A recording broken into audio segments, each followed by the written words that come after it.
Hello everyone, exam और में आप सभी का स्वागत है। दोस्तों, बीपीएससी टीचर के प्रैक्टिस सेट को आगे बढ़ाते हुए आज के इस वीडियो में हम रुक्मिणी पब्लिकेशन के प्रैक्टिस सेट नंबर 2 के प्रश्नों को देखेंगे।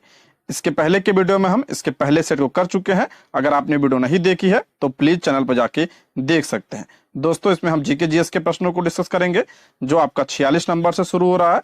मैथ और रीजनिंग के लिए इसका पीडीएफ आप टेलीग्राम से ले लीजिएगा और टेलीग्राम का लिंक आपको डिस्क्रिप्शन बॉक्स या कमेंट बॉक्स में मिल जाएगा। तो चलिए शुरू करते हैं। आज का पहला प्रश्न है, हिंदू मुस्लिम एकता एवं महात्मा गांधी के आदर्शों के प्रसार हेतु सितंबर 1921 में मदरलैंड समाचार पत्र किसने प्रारंभ किया था? मदरलैंड समाचार पत्र, तो इसका राइट आंसर हो जाएगा ऑप्शन बी, मजहर उल हक ने। ऑप्शन बी इसका करेक्ट आंसर हो जाएगा। कब प्रारंभ किया था? 1921 में। किस लिए किया था? हिंदू मुस्लिम एकता एवं महात्मा गांधी के आदर्शों की प्रसार हेतु। ठीक है, ऑप्शन बी इसका राइट आंसर हो जाएगा। नेक्स्ट, बिहार नेशनल कॉलेज एवं उनके भवन बिहार विद्यापीठ का उद्घाटन फरवरी 1921 में किसने किया था? बिहार विद्यापीठ का उद्घाटन किसने किया था? ऑप्शन सी इसका राइट आंसर हो जाएगा, महात्मा गांधी ने। ऑप्शन सी इसका राइट आंसर हो जाएगा। कब किया था? फरवरी 1921 में किया था। पूछा जाता है इसके लिए भूमि किसने दिया था? तो मौलाना मजरुल हक ने दिया था इसके लिए भूमि। ये पॉइंट भी आप ध्यान रखिएगा। अगला प्रश्न है, 1888 में इलाहाबाद में किस राजा ने भारतीय राष्ट्रीय कांग्रेस के चौथे अधिवेशन के संपन्न होने में बहुत बहुमूल्य सहायता प्रदान की थी? तो इसका राइट आंसर हो जाएगा ऑप्शन सी, दरभंगा के राजा ने। ऑप्शन सी इसका राइट आंसर हो जाएगा। और हम बात करें भारतीय राष्ट्रीय कांग्रेस के चौथे अधिवेशन की, तो ये कहाँ पे हुआ था? इलाहाबाद में हुआ था। कब हुआ था? 1888 में हुआ था। और इसकी अध्यक्षता किसने किया था? तो जॉर्ज यूले ने किया था। जॉर्ज यूल ने इसकी अध्यक्षता की थी और जॉर्ज यूल प्रथम अंग्रेज थे जिन्होंने कांग्रेस की अध्यक्षता की थी। ये पॉइंट भी आप ध्यान रखिएगा, पूछा जाता है। ठीक है, प्रथम अंग्रेज थे ये। नेक्स्ट, तृतीय बौद्ध सभा का सभापतित्व किया गया था। तृतीय बौद्ध संगीत की पूछ रहा है, अध्यक्षता किसने किया था? तो इसका राइट आंसर हो जाएगा ऑप्शन बी, मुगली पुत्र तिस द्वारा किया गया था। ऑप्शन बी इसका राइट आंसर हो जाएगा। ठीक है, चारों बौद्ध संगीत को हम रिवीजन कर लेते हैं। पहली कहाँ पे हुई थी? पहली आपका राजगृह में हुआ था। कहाँ पे? राजगृह में हुआ था। किसके समय में? अजात शत्रु के समय में हुआ था। अजात शत्रु के समय में हुआ था। और इसकी अध्यक्षता किसने किया था? महाकश्यप ने। महाकश्यप ने इसकी अध्यक्षता की। दूसरी कहाँ पे हुई थी? तो दूसरी आपके वैशाली में हुआ था। ध्यान से सुनिएगा आप लोग, वैशाली में हुआ था दूसरी बौद्ध संगीत। किसके समय में? काला शोक के समय में हुआ था। और इसकी अध्यक्षता किसने किया था? साबक मीर ने। साबक मीर ने इसकी अध्यक्षता की थी। तृतीय बौद्ध संगीत कहाँ पे हुई थी? पाटलिपुत्र। पाटलिपुत्र में तीसरी बौद्ध संगीत हुई थी। और किसके समय में? अशोक के समय में हुआ था। और इसकी अध्यक्षता किसने की थी? मोगलीपुत्र तिस ने किया था। ठीक। चौथी कहाँ पे हुई थी? कुंडलवन कश्मीर में हुआ था। कुंडलवन कश्मीर में चौथी बौद्ध संगीत हुई थी। और किसके समय में हुआ था? कनिष्क के समय में हुआ था। और इसकी अध्यक्षता किसने किया था? वसुमित्र ने। वसुमित्र ने इसकी अध्यक्षता की थी। उपाध्यक्ष पूछा जाता था कौन थे? तो अश्वघोष। अश्वघोष क्या थे? इसके उपाध्यक्ष थे। ये पॉइंट भी आप ध्यान रखिएगा। ठीक है, इंपॉर्टेंट है आपके लिए। तो ऑप्शन बी इसका राइट आंसर हो जाएगा। आगे बढ़ते हैं। ईस्वी सन 1876 में इंडियन एसोसिएशन की स्थापना किसने की थी? इंपॉर्टेंट है, पूछा गया प्रश्न है। 1876 में इंडियन एसोसिएशन की स्थापना किसने की थी? तो इसका राइट आंसर हो जाएगा ऑप्शन ए, सुरेंद्र नाथ बनर्जी ने। ऑप्शन ए इसका करेक्ट आंसर हो जाएगा। कहां पे किया था? कलकत्ता में किया था। इसी को भारत संघ कहा जाता है हिंदी में। ठीक है, भारत संघ की स्थापना 1876 में सुरेंद्र नाथ बनर्जी ने किया था। ऑप्शन ए इसका राइट आंसर हो जाएगा। ठीक। अब बात करें चित्तरंजन दास की यानी सीआर दास की, तो इन्होंने किसकी स्थापना किया था? स्वराज पार्टी की स्थापना। स्वराज पार्टी की स्थापना किया था कब? 1923 ईस्वी में। डब्ल्यू.सी. बनर्जी की बात करते हैं तो कांग्रेस के क्या थे? ये प्रथम अध्यक्ष थे। कांग्रेस के प्रथम अध्यक्ष कौन थे? डब्ल्यू.सी. बनर्जी थे। इसको भी आप ध्यान रख लीजिएगा। नेक्स्ट, गदर पार्टी की स्थापना कहां पर हुई थी? इंपॉर्टेंट है, गदर पार्टी की स्थापना कहां पे हुई थी? तो ऑप्शन बी इसका राइट आंसर हो जाएगा, संयुक्त राज्य अमेरिका में। ऑप्शन बी इसका राइट आंसर हो जाएगा। अमेरिका में कहा? तो सैन फ्रांसिस्को में। सैन फ्रांसिस्को में जो है इसकी स्थापना हुई थी। कब हुआ था? 1913 में। 1913 में गदर पार्टी की स्थापना हुई थी। किसके द्वारा किया गया था? लाला हरदयाल। लाला हरदयाल ने गदर पार्टी की स्थापना की थी 1913 में सैन फ्रांसिस्को में। ठीक, और इसकी पत्रिका कौन सी थी? तो गदर जो है इसकी पत्रिका थी। इसको भी आप ध्यान रख लीजिएगा। और इसके पहले अध्यक्ष पूछा जाता है, कौन थे? तो सोहन सिंह भाखना। सोहन सिंह भाखना जो है इसके क्या थे? पहले अध्यक्ष थे। ठीक है, नेक्स्ट, कौन सी घटना सबसे पहले हुई? देखते हैं कौन सी घटना सबसे पहले हुई। पहला दिया इसमें भारत छोड़ो आंदोलन का प्रस्ताव। ये तो कब आया था? 8 अगस्त 1942 को आपका भारत छोड़ो आंदोलन। उसके बाद बात करते हैं क्रिप्स मिशन का आगमन। देखिए, क्रिप्स मिशन का गठन कब हुआ था? 11 मार्च 1942 को इसका गठन हुआ था। अब भारत कब आया था ये? तो 23 मार्च 1942 को यह भारत आया था। ठीक है, अगला है गवर्नर जनरल के पद पर लॉर्ड वेवेल का आगमन। तो गवर्नर जनरल के पद पर लॉर्ड वेवेल का आगमन कब हुआ था? तो ये हुआ था अक्टूबर 1943 में। तो इसमें सबसे पहले कौन होगा? तो ऑप्शन बी इसका राइट आंसर हो जाएगा। क्रिप्स मिशन का आगमन आपका 23 मार्च 1942, ऑप्शन बी इसका राइट आंसर हो जाएगा। ठीक है, ऑप्शन बी। नेक्स्ट, भारत छोड़ो आंदोलन के दौरान इनमें से कौन हजारीबाग जेल से फरार हुए? बहुत इंपॉर्टेंट है। भारत छोड़ो आंदोलन के दौरान इनमें से कौन हजारीबाग जेल से फरार हुए? तो इसका राइट आंसर हो जाएगा option B, Jayaprakash Narayan. Option B इसका राइट आंसर हो जाएगा। और यहां से ये फरार होके आजाद दस्ता नामक जो है संगठन का गठन किया था। इसको भी आप ध्यान रखिएगा। देखिए, भारत छोड़ो आंदोलन के दौरान 9 अगस्त 1942 को ऑपरेशन जीरो आवर के तहत कांग्रेस के मुख्य जो नेता थे उनको गिरफ्तार कर लिया गया। जिसमें आप बात करें महात्मा गांधी पूछा जाता है। महात्मा गांधी को जो है कहां पे रखा गया था? तो महात्मा गांधी को आगा खां पैलेस में रखा गया था। महात्मा गांधी, सरोजिनी नायडू, कस्तूरबा गांधी को आगा खां पैलेस में रखा गया था। ठीक है, पूछा जाता है डॉक्टर राजेंद्र प्रसाद को कहां रखा गया था? डॉक्टर राजेंद्र प्रसाद को कहां रखा गया था? तो ये आपका बांकीपुर जेल में इन्हें रखा गया था। और हजारीबाग जेल में जयप्रकाश नारायण को रखा गया था। और कांग्रेस के अन्य प्रमुख नेताओं को कहां पे रखा गया था? तो अहमदनगर जेल में रखा गया था। ठीक है, ये सारे पॉइंट आप ध्यान रखिएगा। नेक्स्ट, निम्नलिखित में से कौन सा एक सही सुमेलित नहीं है? करा कौन एक सुमेलित नहीं पूछा है। पहला है चौरी चौरा कांड 1920 में, तो यही गलत हो जाएगा। आपका ऑप्शन ए इसका राइट आंसर हो जाएगा। चौरी चौरा कांड कब हुआ था? तो ये आपका फरवरी 1922 में हुआ था। 5 फरवरी, कहीं कहीं आपको 4 मिलेगा, तो 5 फरवरी 1922 में चौरी चौरा कांड हुआ था। और इसी की वजह से 12 फरवरी 1922 को असहयोग आंदोलन को वापस ले लिया गया था। इसको भी आप ध्यान रखिएगा। 12 फरवरी 1922 में 22 को किसकी वजह से? चौरी चौरा कांड की वजह से। और ये कहां पे हुआ था? गोरखपुर, उत्तर प्रदेश में। गांधी जी की दांडी यात्रा 1930 में, सही है। गांधी इरविन समझौता 1931 में, ये भी आपका क्या है? करेक्ट है। गांधी इरविन समझौता जो हुआ था इसे दिल्ली समझौता के नाम से भी जाना जाता है। इसको भी आप ध्यान रख लीजिएगा, इंपॉर्टेंट है, पूछा गया प्रश्न है आपकी बार। नेक्स्ट है, इनमें से कौन अहरार आंदोलन से संबंधित नहीं थे? यानी कि पूछ रहा अहरार आंदोलन से संबंधित नहीं थे, तो उसका राइट आंसर हो जाएगा ऑप्शन ई, उपयुक्त में से कोई नहीं। इसमें नहीं पूछा है तो हसन इमाम, मजरूल हक, मौलाना जफर अली खां, ये जो है अहरार आंदोलन से संबंधित थे। नहीं पूछा था, इसलिए ऑप्शन ई इसका करेक्ट आंसर हो जाएगा। ठीक है, ऑप्शन ई। नेक्स्ट, दिल्ली के सुल्तान के विषय में कहा गया है कि उसने रक्त और लौह की नीति अपनाई थी। इंपॉर्टेंट प्रश्न है, रक्त और लौह की नीति किसने अपनाई थी? तो ऑप्शन बी इसका राइट आंसर हो जाएगा, बलबन ने अपनाया था। ऑप्शन बी इसका करेक्ट आंसर हो जाएगा। बलबन के कार्यकाल की बात करें तो 1266 से लेकर 1286 तक ये क्या था? दिल्ली सल्तनत का शासक था। ऑप्शन बी इसका राइट आंसर हो जाएगा। और बलबन ने ही सिजदा और पाबोस प्रथा शुरू किया था भारत में। सिजदा और पाबोस, ये पॉइंट भी आप ध्यान रखिएगा।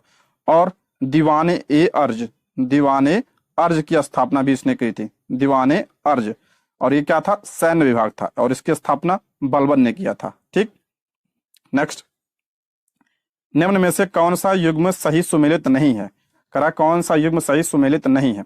ठीक है, पानीपत का प्रथम युद्ध 1526 में, बिल्कुल करेक्ट है। पानीपत का प्रथम युद्ध जो है 1526 में हुआ था। किसके बीच हुआ था?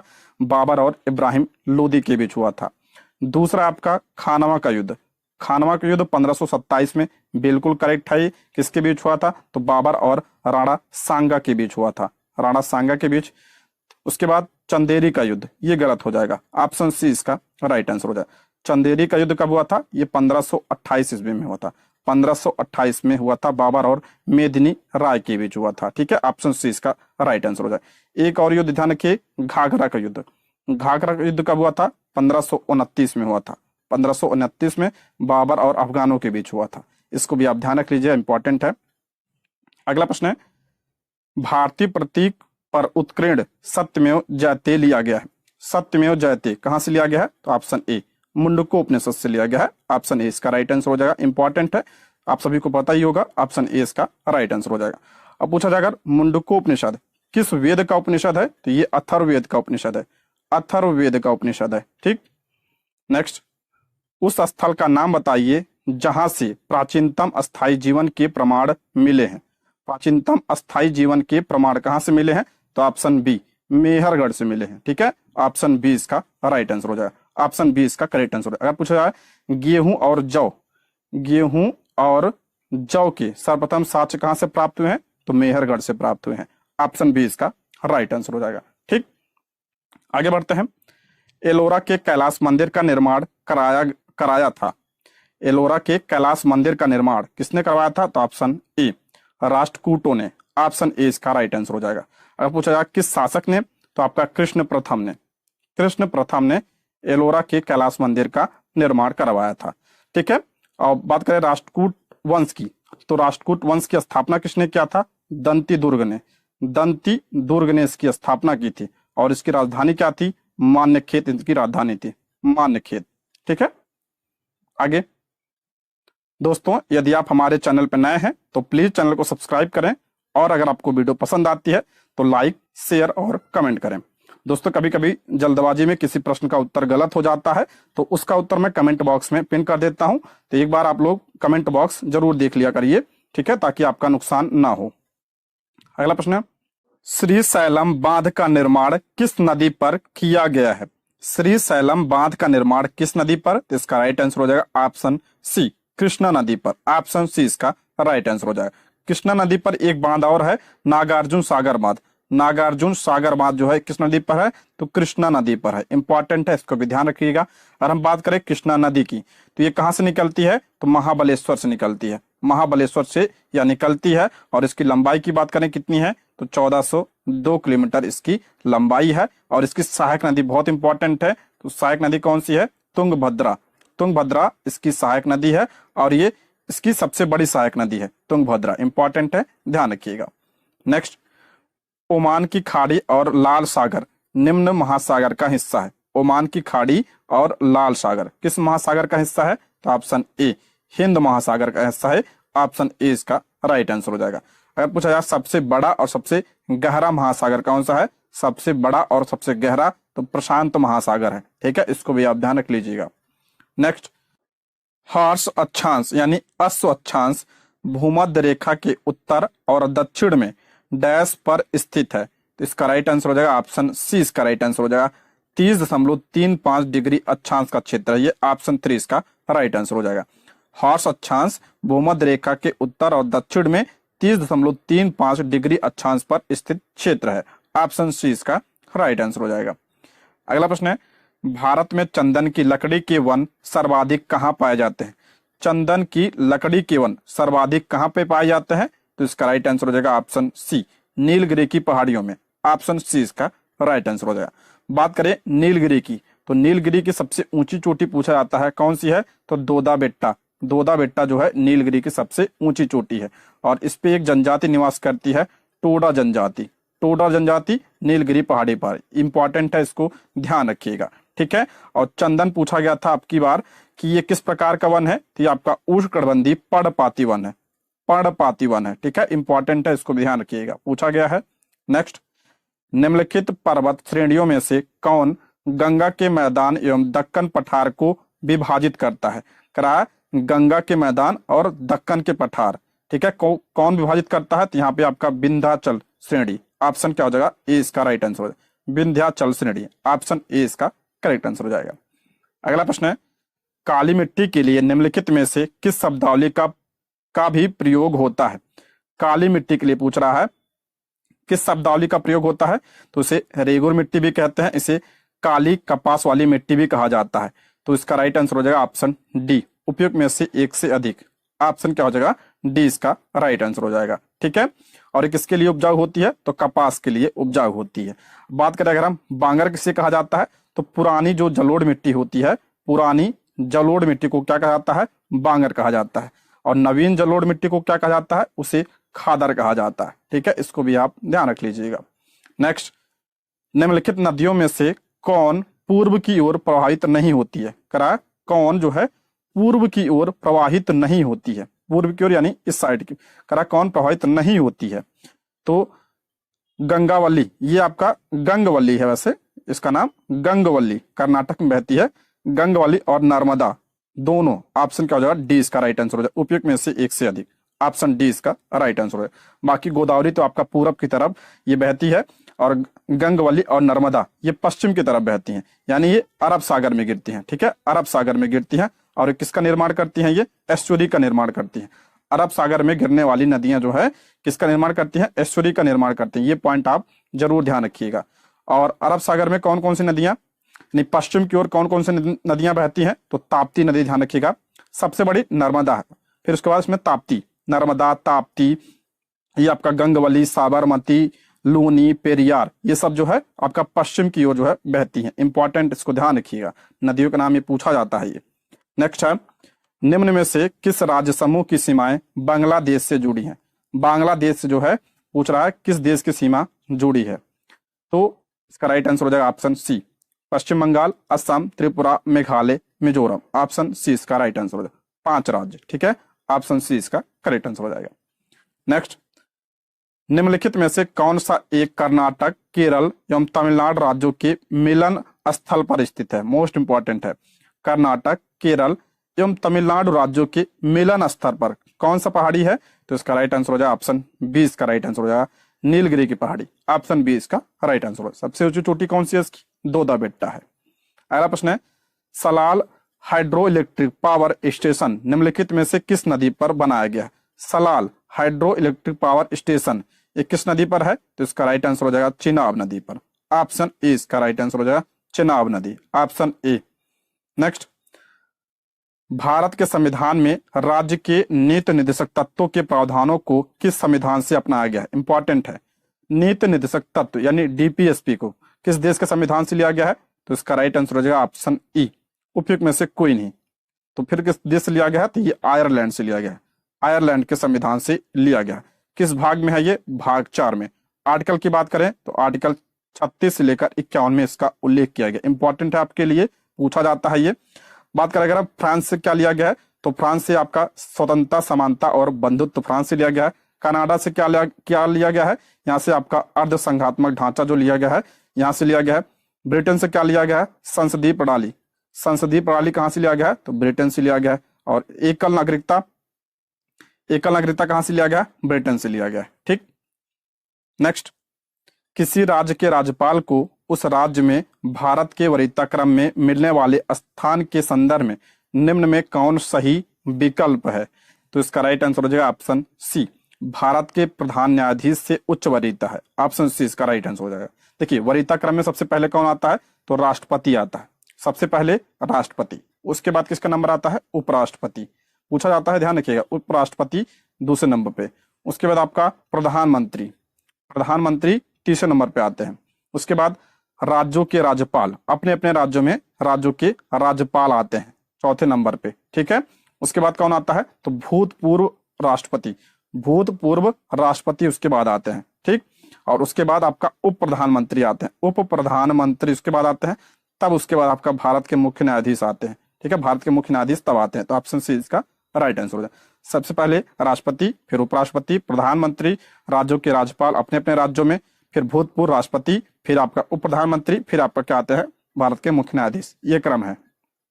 अगला, निम्नलिखित में से शासन की बढ़ते स्तर के आधार पर कौन सा क्रम सही है? अगर आप बढ़ते क्रम पे देखना है तो सबसे उस नीचे कौन? ग्राम सभा, उसके बाद पंचायत समिति, उसके बाद कौन सा?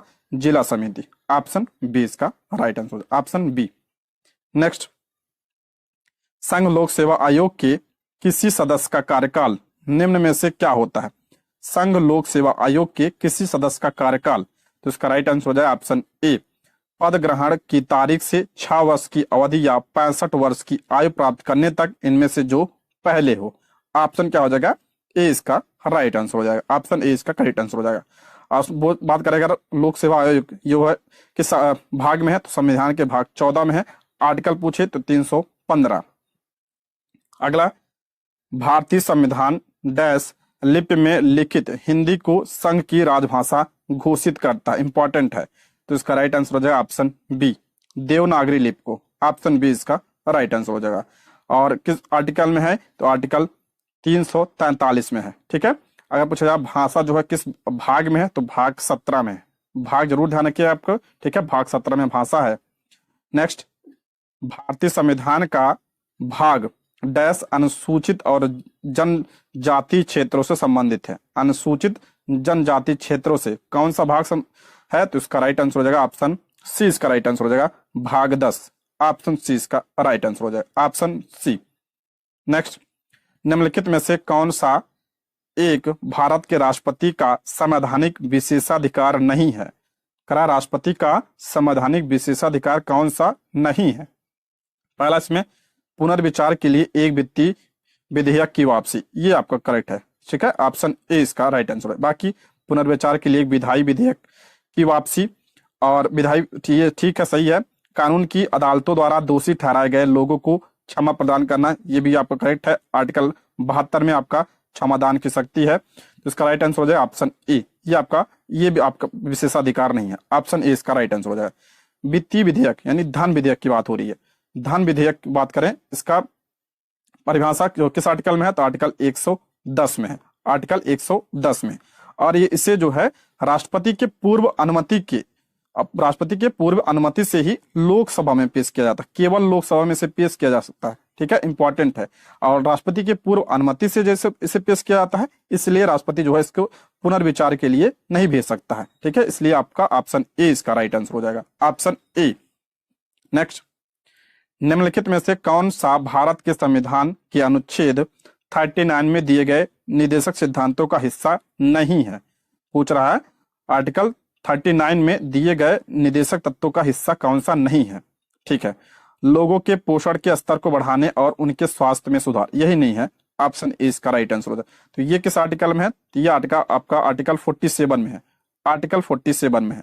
बाकी 39 में पुरुषों और महिलाओं दोनों के लिए समान काम के लिए समान वेतन है 39 में। ठीक है, और नागरिकों को आर्थिक आवश्यकता से उनके लिए उम्र और ताकत से अनुपयुक्त व्यवसायों में प्रवेश करने को मजबूर नहीं किया जा सकता, ये भी आपका किस में है? तो आर्टिकल 39 में है।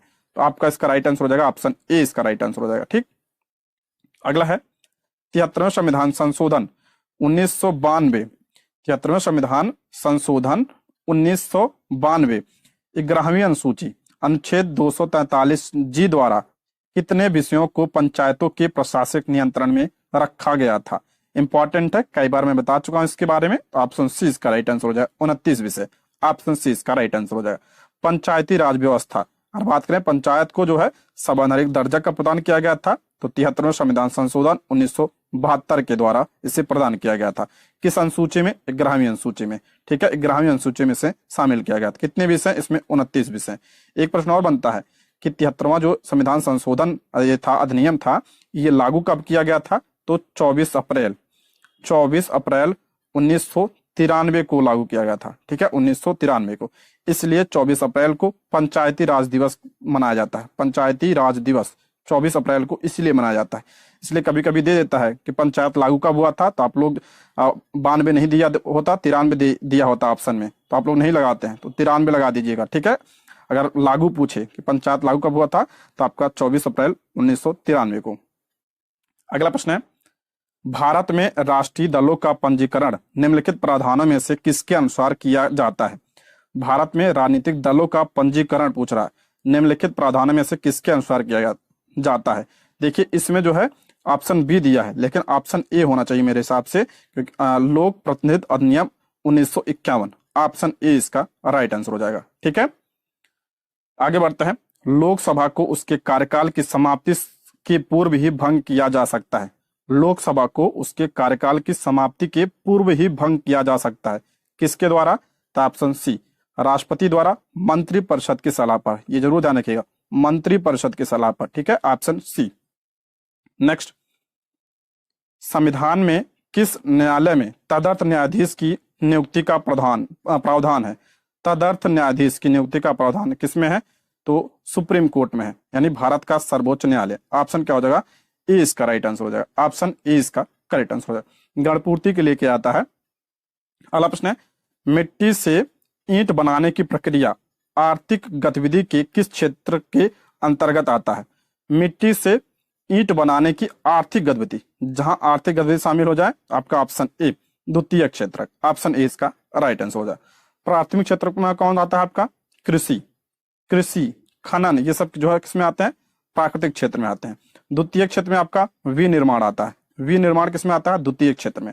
तृतीय क्षेत्र में इसे सेवा क्षेत्र कहा जाता है, इसे सेवा क्षेत्र, और इसमें आपका शिक्षा, स्वास्थ्य, संचार, ये सब आता है, यातायात। ठीक, अगला, डैश एक वैश्विक अंतरराष्ट्रीय संगठन है जो राष्ट्रों के बीच व्यापार के नियमों का निर्धारण करता है। अंतरराष्ट्रीय संगठन है जो राष्ट्रों के बीच व्यापार के नियमों का निर्धारण करता है, तो कौन करता है? तो विश्व व्यापार संगठन। ऑप्शन सी इसका राइट आंसर, यानी WTO करता है। और इसकी स्थापना पूछा जाता है कब हुई थी? इसकी स्थापना 1995 में हुई थी। 1995 में इसकी स्थापना हुई थी WTO की। और इसका मुख्यालय कहाँ पे है? तो जिनेवा, स्विट्जरलैंड में इसका मुख्यालय है।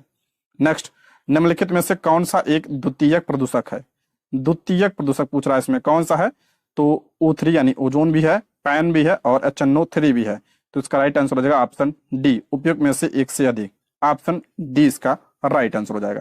ठीक है, द्वितीय प्रदूषक की हम बात करते हैं। और तो SO3 यानी सल्फर ट्राईऑक्साइड, एक है आपका SO2 सल्फर डाइऑक्साइड, ये आपका जो है क्या है? ये प्राथमिक है, ये प्राथमिक प्रदूषक है। लेकिन SO3 आपका क्या है? SO3 द्वितीयक प्रदूषक है, इसको भी आप ध्यान रखिएगा। प्राथमिक प्रदूषक और हम बात करें तो आपका कार्बन मोनोऑक्साइड, मोनोऑक्साइड क्या है? प्राथमिक प्रदूषक है। कार्बन डाइऑक्साइड, ये भी आपका प्राथमिक है। ठीक है, और नाइट्रिक ऑक्साइड, ये भी क्या है? आपका प्राथमिक है। ये सब प्राथमिक है, बाकी जो है ये क्या है? द्वितीयक है, ध्यान रखिएगा इसको। नेक्स्ट, निम्नलिखित में से कौन सा संगठन निर्यातकों को भारत में गारंटी प्रदान करता है? निर्यातकों को भारत में गारंटी, कौन सा संगठन? तो ऑप्शन बी, निर्यात ऋण गारंटी कॉर्पोरेशन। ऑप्शन बी इसका राइट आंसर हो जाए, ऑप्शन बी। नेक्स्ट, निम्नलिखित में से कौन भारत सरकार की ओर से न्यूनतम समर्थन मूल्य निर्धारित करता है, यानी MSP? तो इसका राइट आंसर हो जाएगा ऑप्शन सी, कृषि लागत एवं मूल्य आयोग। ऑप्शन सी इसका राइट आंसर हो जाएगा। अगला प्रश्न है, इनमें से कौन राष्ट्रीय विकास परिषद का सदस्य नहीं है? राष्ट्रीय विकास परिषद का सदस्य पूछ रहा, कौन नहीं है? तो ऑप्शन डी, उपयुक्त में से एक से अधिक। देखिए, राष्ट्रीय विकास परिषद में कौन कौन शामिल होता है? तो आपका प्रधानमंत्री, और कौन शामिल होता है? तो कैबिनेट मंत्री, और सभी राज्यों के मुख्यमंत्री, और केंद्र शासित के क्या होते हैं? प्रतिनिधि शामिल होते हैं इसमें। और कौन शामिल होता है? तो नीति आयोग के सदस्य शामिल होते हैं। प्रधानमंत्री, कैबिनेट मंत्री, मुख्यमंत्री, केंद्र शासित प्रदेश के प्रतिनिधि और नीति आयोग के सदस्य इसमें शामिल होते हैं राष्ट्रीय विकास परिषद में। ठीक है, आगे बढ़ते हैं। मिश्रित अर्थव्यवस्था क्या है? मिश्रित अर्थव्यवस्था, तो इसका राइट आंसर हो जाएगा ऑप्शन ए, सार्वजनिक क्षेत्र एवं निजी क्षेत्र का सह अस्तित्व। Option A. और भारत में कैसी अर्थव्यवस्था है? तो मिश्रित अर्थव्यवस्था है। ठीक है, नेक्स्ट, भारतीय रिजर्व बैंक द्वारा CRR में वृद्धि से क्या होगा? तो इसका राइट आंसर हो जाएगा ऑप्शन बी, अर्थव्यवस्था में मौद्रिक तरलता में कमी आती है। ऑप्शन क्या हो जाएगा? बी इसका राइट आंसर हो जाएगा। CRR क्या होता है?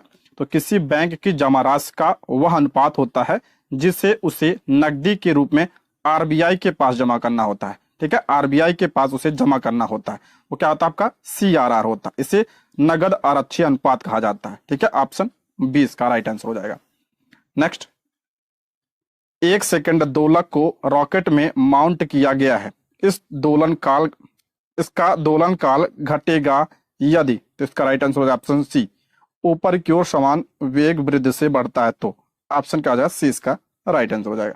नेक्स्ट, निम्न में कौन सा कथन गुरुत्वाकर्षण बल के संदर्भ में सही है? गुरुत्वाकर्षण बल के बारे में पूछा, कौन सा कथन सही है? तो ऑप्शन सी, गुरुत्वाकर्षण बल क्रिया प्रतिक्रिया युग्म है। ठीक है, ऑप्शन सी। आगे बढ़ते हैं, निम्नलिखित किरण युग्म में कौन सी प्रकृति में विद्युत चुम्बकीय होती है? करा प्रकृति में कौन सी विद्युत चुम्बकीय होती है? तो अवरक्त किरणें एवं परावैंगनिक किरणें सही है, एक्स एवं गामा ये भी सही है, अल्फा एवं बीटा सही है। ऑप्शन डी, उपयुक्त में से एक से अधिक होगा। ठीक है, ऑप्शन डी इसका राइट आंसर हो जाएगा। अगला प्रश्न है, हजामती दर्पण यानी सेविंग मिरर के संबंध में सही कथन कौन सा है? तो इसका राइट आंसर हो जाएगा, नई लोग जो प्रयोग करते हैं तो कौन सा दर्पण? तो ऑप्शन ए, यह अवतल दर्पण मिरर है। ठीक है, ऑप्शन ए इसका राइट आंसर हो जाएगा। ऑप्शन ए इसका करेक्ट आंसर नहीं दिखते, और इसमें दिया है इनमें वस्तु एवं फोकस के बीच बनता है, इनमें वस्तु ध्रुव यानी जो प्रतिबिंब बनता है ध्रुव एवं फोकस के बीच बनता है, बिल्कुल सही है। इसमें आभासी वस्तु से बड़ा प्रतिबिंब बनता है, ये भी सही है। तो ऑप्शन डी होगा, में से एक से अधिक होगा। ठीक है, ऑप्शन डी इसका राइट आंसर होना चाहिए, ऑप्शन डी। अगला है, निम्नलिखित में से कौन सा कथन विस्थापन के परिमाण के बारे में सत्य है? विस्थापन के बारे में पूछा, कौन सा सत्य है? तो ऑप्शन 20 का राइट आंसर हो जाएगा, यह तय की गई दूरी से कम या उसके बराबर हो सकता है। ऑप्शन क्या हो जाएगा, 20 का राइट आंसर हो जाएगा। विस्थापन क्या होता है कि वस्तु के स्थिति में हुए परिवर्तन को क्या कहता है? विस्थापन कहा जाता है। Option B. अगला प्रश्न है, ऊर्जा के संबंध में निम्न में से कौन सा कथन सत्य नहीं है? ऊर्जा के बारे में पूछा, कौन सा कथन सत्य नहीं है? ऊर्जा भौतिक पदार्थ नहीं है। दूसरा है, रूपांतरण के दौरान निर्गत ऊर्जा निर्वात में जाती है, तो ये आपका क्या है? सत्य नहीं है। ऑप्शन 20 का राइट आंसर हो जाएगा। अगला प्रश्न है, प्रेशर कुकर किस सिद्धांत पर काम करता है? प्रेशर कुकर पूछ रहा है किस सिद्धांत पर काम करता है, यह प्रश्न आ चुका है। तो ऑप्शन ए, दाब के अनुप्रयोग द्वारा जल के क्वथनांक में उत्थान। ऑप्शन ए, यानी जब दाब बढ़ता है, ठीक है, तो क्वथनांक क्या हो जाता है? जल का बढ़ जाता है। ऑप्शन ए इसका राइट आंसर हो जाएगा। अगला प्रश्न है, स्वतंत्र रूप से लटकती किसी वस्तु का गुरुत्व केंद्र कहाँ स्थित है? तो इसका राइट आंसर हो जाएगा ऑप्शन ए, लटकाव बिंदु के ठीक नीचे। Option A. अगला प्रश्न है, आवर्त सारणी समूह में 2a के तत्वों को क्या कहते हैं? तो उसे क्या कहा जाता है? तो ऑप्शन ई इसका राइट आंसर हो जाएगा, उपयुक्त में से कोई नहीं। तो इसे क्या कहा जाता है? इसे क्षारीय मृदा धातु कहा जाता है, क्षारीय मृदा धातु। अगला, रंगीन कांच बनाने के लिए प्रयुक्त किया जाता है। रंगीन कांच बनाने के लिए किसका प्रयोग किया जाता है? तो इसका राइट आंसर हो जाएगा ऑप्शन सी, संक्रमण धातुओं के ऑक्साइड का। ऑप्शन सी इसका राइट आंसर हो जाएगा। अगला, इनमें से कौन सी धातु जल के साथ कमरे के ताप पर क्रिया करती है? इनमें कौन सी धातु जल के साथ कमरे के ताप पर? तो सोडियम पोटेशियम। ऑप्शन ए इसका राइट आंसर होगा, दोनों ध्यान रखिएगा। अगला, यदि नमक का पीएच 14 है तो नमक डैश होता है। पीएच अगर 14 है तो क्या होगा? तो उसका राइट आंसर हो जाएगा ऑप्शन सी, कमजोर एसिड और सशक्त बेस होगा। ठीक है, यानी क्षार होगा। और ऑप्शन क्या हो जाएगा? सी इसका राइट आंसर, प्रबल क्षार। ऑप्शन सी इसका राइट आंसर हो जाएगा। ठीक है, अगला प्रश्न है, तरल पदार्थ का क्वथनांक किस प्रकार बढ़ता है? अभी बताया था क्वथनांक का बढ़ता है जब दाब बढ़ता है। तो ऑप्शन 20 का राइट आंसर हो जाएगा, वायुमंडलीय दाब बढ़ने पर। ऑप्शन 20 का राइट आंसर हो जाएगा। नेक्स्ट, टार्टरिक एसिड किसका एक घटक है? टार्टरिक एसिड पूछ रहा है किसका घटक है? ऑप्शन 20 का राइट आंसर हो जाएगा, बेकिंग पाउडर का। ऑप्शन 20 का राइट आंसर हो जाएगा। बेकिंग पाउडर ये आपका बेकिंग सोडा और टार्टरिक एसिड का क्या होता है? मिश्रण होता है। ठीक है, अगला प्रश्न है, निम्नलिखित में से कौन सा कथन गलत है? ध्यान रखिए, यहाँ पे गलत कथन पूछा है। पहला, अम्लों को तनु करने के लिए उनमें जल मिलाया जाता है। बिल्कुल करेक्ट है ये। अम्ल वर्षा का पीएच मान 5.6 से कम होता है। बिल्कुल सही है। पीएच स्केल में सामान्यतः 0 से 14 तक पीएच ज्ञात करते हैं। ये भी आपका क्या है? करेक्ट है। इसमें गलत पूछा है तो कोई भी गलत नहीं है, सभी सही है। तो ऑप्शन ई, उपयुक्त में से कोई नहीं। ऑप्शन ई इसका राइट आंसर हो जाएगा। अगला, सीमेंट के जमने के दौरान क्रिया होती है। तो इसका राइट आंसर हो जाएगा ऑप्शन सी, सीमेंट का जल योजन। ऑप्शन सी इसका राइट आंसर हो जाएगा, ऑप्शन सी।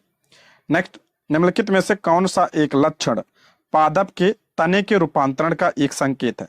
तने का रूपांतरण, ऑप्शन ए आलू में आग का पाया जाना। ठीक है, ऑप्शन ए इसका राइट आंसर हो जाएगा, ऑप्शन ए। नेक्स्ट, अपूर्ण अप्रभाविता की खोज किसने की थी? अपूर्ण अप्रभाविता की खोज किसने किया था? तो ऑप्शन सी कार्ल कॉरेंस ने, ऑप्शन सी इसका राइट आंसर हो जाएगा। अगला प्रश्न है, वह अनुवांशिक विकार कौन सा है जिसमें एक व्यक्ति में मुख्यतः पौरुष विकास होता है, मादा लक्षण होते हैं और बांझ होता है? तो इसका राइट आंसर हो जाएगा ऑप्शन बी इसका राइट आंसर हो जाएगा, क्लाइने फिल्टर सिंड्रोम होता है। ऑप्शन बी इसका राइट आंसर हो जाएगा, ऑप्शन बी।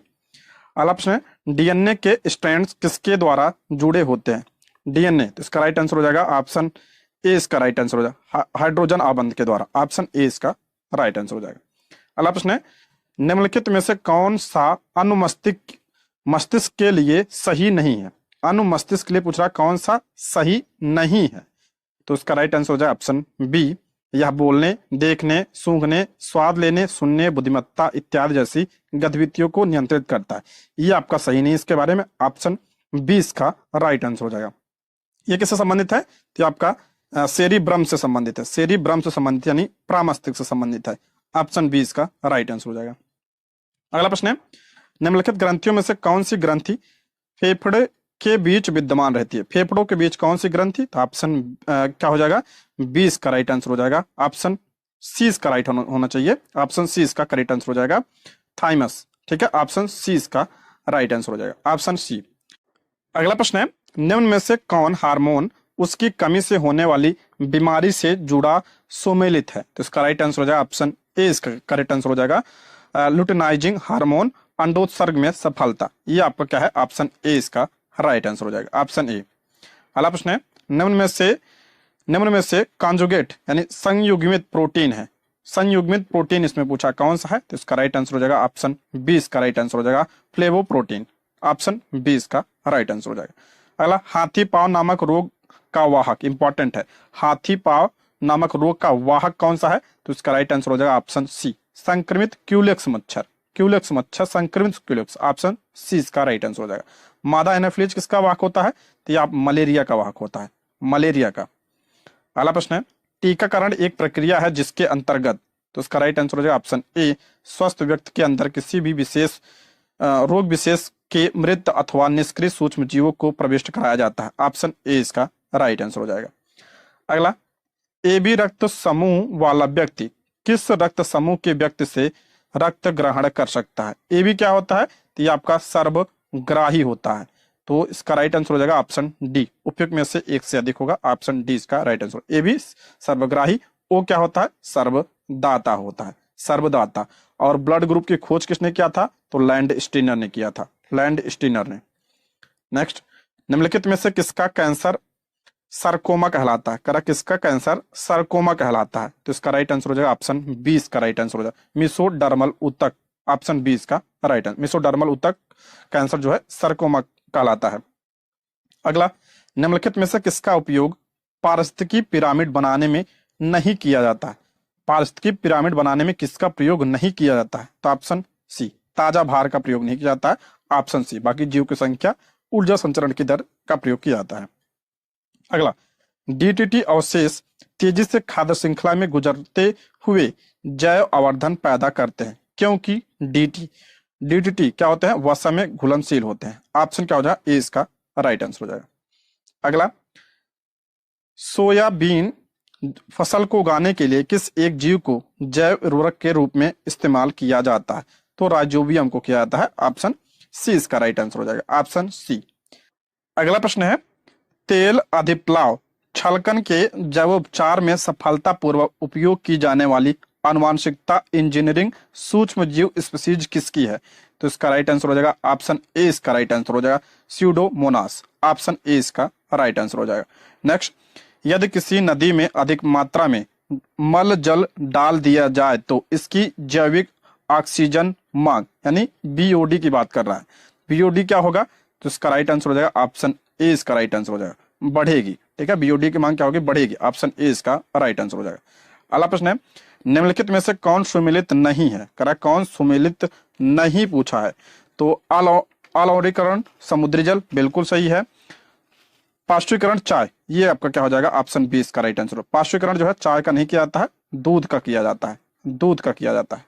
अगला प्रश्न है, निम्न में से किसे वृक्ष मानव कहा जाता है? वृक्ष मानव किसे कहा जाता है? तो रिचर्ड सेंट बारबेकर को कहा जाता है। ऑप्शन सी इसका राइट आंसर हो जाएगा, ऑप्शन सी इसका करेक्ट आंसर हो जाएगा। अगला प्रश्न है, निम्नलिखित में से कौन स्तनधारी नहीं है? करा कौन स्तनधारी नहीं है?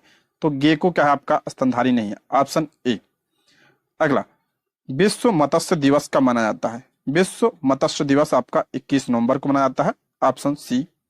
अगला है, डॉक्टर एम.एस. स्वामीनाथन को भारत रत्न 2024 से सम्मानित किया गया। इंपॉर्टेंट प्रश्न है, तो करा है कि वह किस क्षेत्र से में प्रसिद्ध है? ठीक है, ऑप्शन सी, कृषि क्षेत्र में, ऑप्शन सी इसका राइट आंसर हो जाए। Doctor MS. स्वामीनाथन को भारत में हरित क्रांति का जनक कहा जाता है। भारत में हरित क्रांति का जनक एम.एस. स्वामीनाथन को कहा जाता है। इन्हें 2024 में भारत रत्न पुरस्कार प्रदान किया गया। भारत रत्न जो है कितने लोग को दिया गया 2024 में? 5 लोग। किसे किसे? कर्पूरी ठाकुर, चौधरी चरण सिंह, पीवी नरसिम्हा राव, लाल कृष्ण आडवाणी और एम.एस. स्वामीनाथन को। 5 का नाम जरूर ध्यान रखिएगा, आप लोग पूछा जा सकता है। अगला प्रश्न है, हाल ही में फीफा ने पुरुष वर्ग में सर्वश्रेष्ठ फुटबॉल खिलाड़ी 2023 का पुरस्कार किसे प्रदान किया? ऑप्शन ए, लियोनेल मेस्सी को, ऑप्शन ए इसका राइट आंसर हो जाएगा। अगला प्रश्न है, वर्तमान में ब्रिक्स संगठन कितने देशों का समूह है? ब्रिक्स जो है कितने देशों का समूह है वर्तमान में? तो आपका इसमें 10 देश शामिल है, 10 देश शामिल हैं ब्रिक्स में। पहले इसमें कितने देश शामिल थे? 5। कौन कौन से? ब्राजील, रूस, इंडिया, चाइना और साउथ अफ्रीका इसमें शामिल थे। वर्तमान में 5 और बढ़ गए हैं, उनका नाम भी ध्यान रखिएगा, मिस्र, इथोपिया, ईरान, सऊदी अरब और यूएई। ठीक, next, NTPC green energy limited ने किस राज्य सरकार के साथ ग्रीन हाइड्रोजन के लिए समझौता किया है? तो ये महाराष्ट्र के साथ किया है, ऑप्शन सी। अगला प्रश्न है, हाल ही में मध्य प्रदेश में विश्वविद्यालय संशोधन विधेयक 2024 के माध्यम से विश्वविद्यालयों के कुलपति पद का नाम बदलकर क्या किया गया है? कुलपति जो पद था उसका नाम बदलकर क्या कर दिया गया है? तो कुलगुरु, ऑप्शन सी। अगला प्रश्न है, हाल की जनवरी 2024 में किसे भारतीय दूरसंचार नियामक प्राधिकरण यानी ट्राई का अध्यक्ष नियुक्त किया गया? तो ऑप्शन ए इसका राइट आंसर हो जाएगा, अनिल कुमार लाहौटी को, ऑप्शन ए इसका राइट आंसर हो जाएगा। अगला, विश्व बैंक द्वारा वित्त वर्ष 2024-25 में भारत की आर्थिक विकास दर कितने प्रतिशत रहने का अनुमान लगाया गया है विश्व बैंक द्वारा? तो ऑप्शन हो जाएगा इसका सी, 6.4%, ऑप्शन सी। अगला है, हाल ही में वर्ष 2024 में अटेर महोत्सव का आयोजन कहाँ किया गया? अटेर महोत्सव का आयोजन कहाँ पे? तो ये आपका मध्य प्रदेश में किया गया है, ऑप्शन 20 का राइट आंसर हो जाएगा, ऑप्शन 20 का राइट आंसर हो जाएगा। इसके आगे रीजनिंग के प्रश्न है, इसका पीडीएफ आप टेलीग्राम से ले लीजिएगा। ठीक है, वीडियो कैसे लगी कमेंट बॉक्स में जरूर बताइए आप लोग। ये रहे आज के प्रश्न। Thank you for watching.